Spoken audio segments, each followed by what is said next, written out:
সময় দেন। 54 বছরে যা হয় নাই তা 5 বছর আমরা করে দেব ইনশাআল্লাহ। কারণ আমরা তো ভাই টাকা নিব না, খাবো না।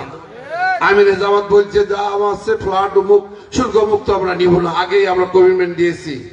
আমি আরো কমিটমেন্ট দিয়ে যাচ্ছি আমার ব্যক্তিগত, যদি আল্লাহ আমাকে কবুল করে আপনারা তথ্য নেবেন। একটা কথা যদি আমি ভুল বলি আপনারা কেউ আমাকে ভোট দিবেন না, ঠিক আছে? আমি উপজেলা চেয়ারম্যান ছিলাম বদার 5 বছর। 1 টাকার দুর্নীতি কি 1 টাকা সম্মানী ভাতা দিয়ে যা পায় আমি খাই, হারামে যাক। আর এটা আমি কথা দিচ্ছি, আল্লাহ যদি কবুল করে আপনারা যদি ভোট দেন দাঁড়িপাল্লায়, আমি যদি এমপি হই, এই রাত্রেবেলা বলে যাচ্ছি আমি সরকারি যত কিছু সুযোগ সুবিধা পাবো আমি 1 টাকা আমি এবং পরিবারকে খাওয়াবো না। সবকিছু মিলে দিয়ে যাব জনগণের মাঝে, মসজিদ মন্দিরে। কি কথা ঠিক আছে? এই জন্য আমি আপনাদেরকে আহ্বান জানাচ্ছি যে 5টি বছর দেখতে দেখতে যাবে, কি করতে পারি না পারি এটা খেয়াল রাখবেন। আপনারা খেয়াল রাখবেন।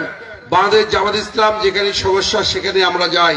আমার হিন্দু কাকা বলল আমরা তো ক্ষমতায় আসি নাই, শুধু এই নৌকাডুবিতে না, Uttara mile stand school and কলেজে বিমান দুর্ঘটনায় কতগুলো ছাত্রছাত্রী মারা গেছে, অভিভাবক শিক্ষক শিক্ষিকা মারা গেছে।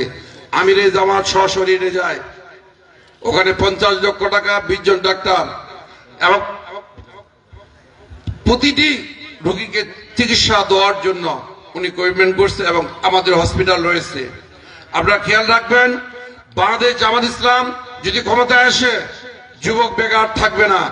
কারণ আমাদের ব্যাংক, বিমা, হসপিটাল অনেক কিছু প্রতিষ্ঠান রয়েছে, সেটা অন্য কোনো দলের নাই, আমরা করতে পারবো। কি কথা ঠিক আছে?